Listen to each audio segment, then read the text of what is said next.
The abolishment of slavery was caused by the passing of the 13th Amendment. Black Panthers started in October 1966. They were a militant group of blacks who fought in self-defense of black rights. The Civil Rights Movement was a mass protest movement against the racial discrimination, prejudice, and segregation of blacks. Leaders included Martin Luther King Jr., Malcolm X, Rosa Parks, and Ida B. Wells. Dwight Eisenhower was the 34th president. He graduated from West Point and sent National Guard to Little Rock, Arkansas for a year during the desegregation of the school.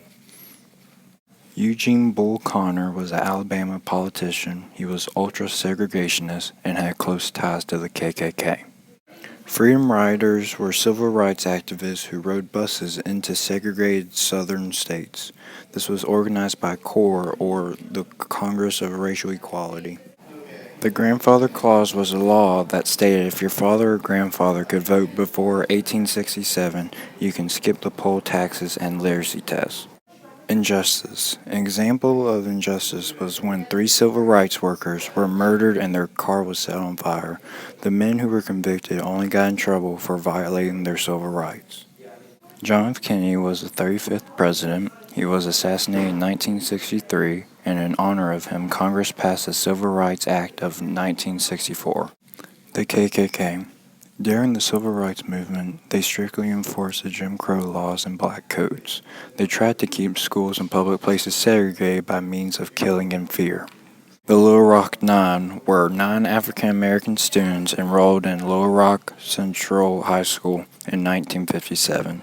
They were often walked to class by National Guardsmen, which showed a use of their civil liberties. March on Washington was led by Martin Luther King Jr. Over 200,000 African Americans marched on Washington. Martin Luther King Jr. gave his I Have a Dream speech, and it led to the creation of the SNCC. Nixon Richard was Eisenhower's vice president. He was the president after Lyndon B. Johnson and passed the Executive Order 11478.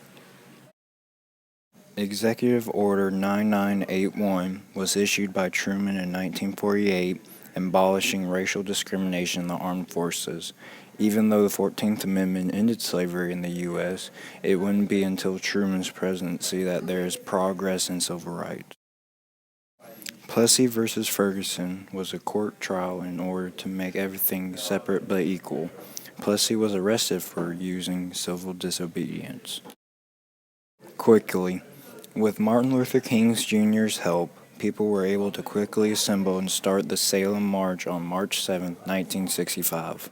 Racial riots. For example, when Martin Luther King Jr. was assassinated, riots broke out in D.C., Chicago, and Baltimore, which resulted in looting, arson, and attacks on police. 12 people were killed and $27 million in damages. But race riots also led to the passage of the Voting Rights Act of 1965. Sit-ins is a form of protest in which protesters occupy a space and refuse to move. An example is the sit-in that happened in Greensboro, North Carolina.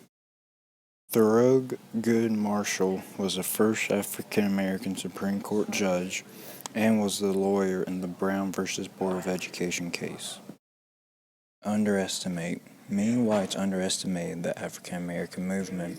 With the creation of the Black Panthers, the symbol of black power, and the passage of the 24th Amendment, whites saw that the movement wasn't going to give up. Voting Rights Act of 1965.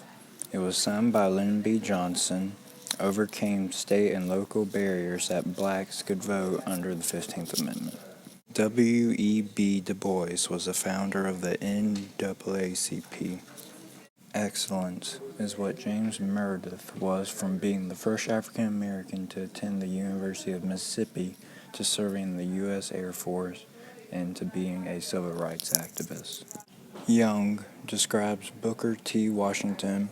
He was the last generation born into slavery, and when he was 9, the Emancipation Proclamation was passed and he gained his freedom. 0. Once the Emancipation Proclamation was passed, former slaves did not have any jobs or place to live, so a lot of them ended up doing sharecropping.